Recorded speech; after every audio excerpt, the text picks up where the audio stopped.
Hello, my name is Chantel, and this is my personal health appraisal.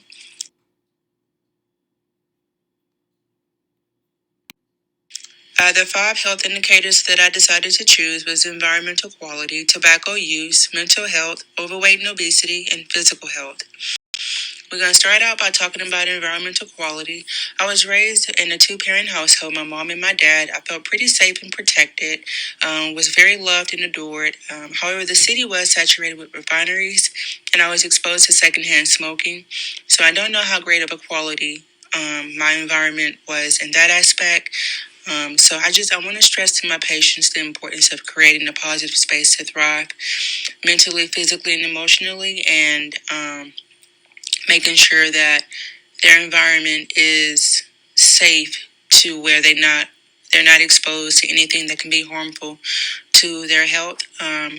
Like right now, I have three air filters in my home. I did move away from the cities saturated with refineries. I'm no longer in that area, but I just want to stress the importance of making sure that they create a very healthy environment for themselves and their family.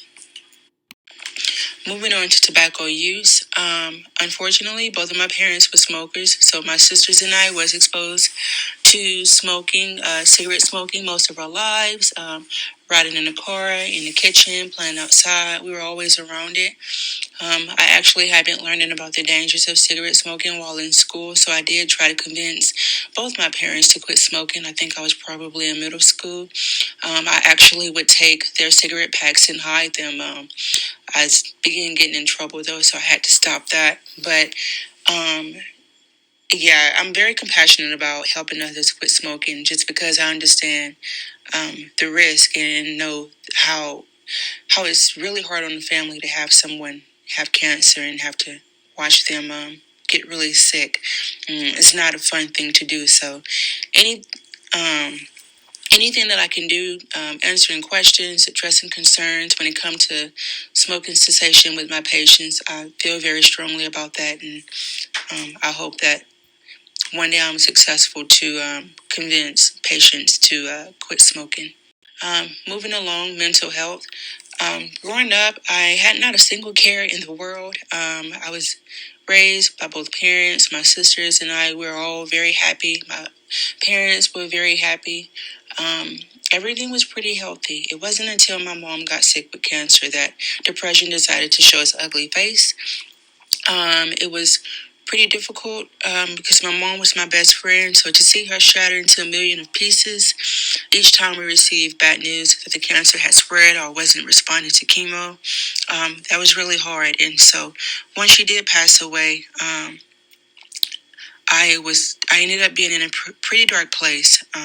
She passed in October of 2016. I actually graduated nursing school in December 2016. I didn't even realize, but I almost didn't want to be a nurse. After that, I was pretty messed up. My middle sister did okay, but my little sister was pretty depressed as well.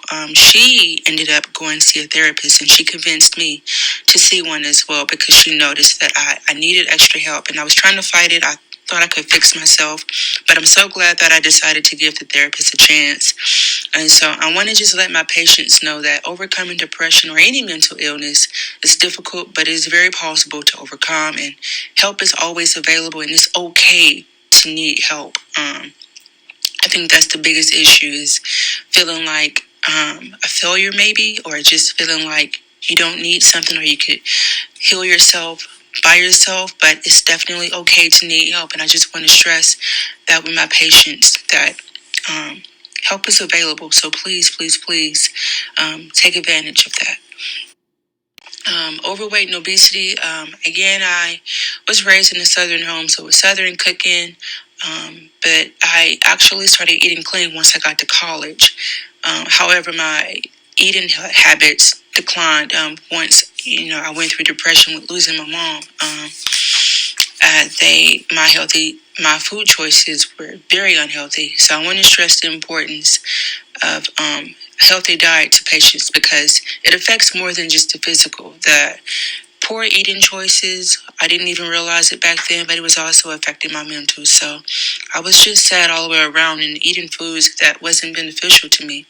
And then once I began to eat a clean diet, my mental actually started to clear up. Physical health. Physical health. My sisters and I were pretty active as kids. We stayed playing outside, outdoors. My dad had a pretty demanding, physically demanding job, and my mom stayed pretty active as a stay-at-home mom. So, physical health, physical activity was definitely there.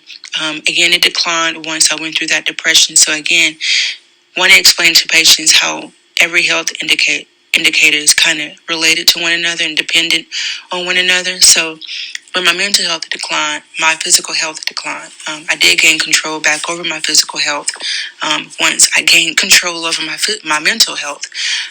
So working out and finding happiness. I got engaged this year. Yeah, it's so amazing how everything is related. Um, I just want to stress the importance of how, one um, health indicator, how it's dependent on one another, your physical, mental, obesity, the environment, tobacco use, all those are interlinked. So I want to make sure I take the time to provide healthy teachings to my patients so they understand how one area can really impact the other areas of their life. Thank you for your time and thanks for watching.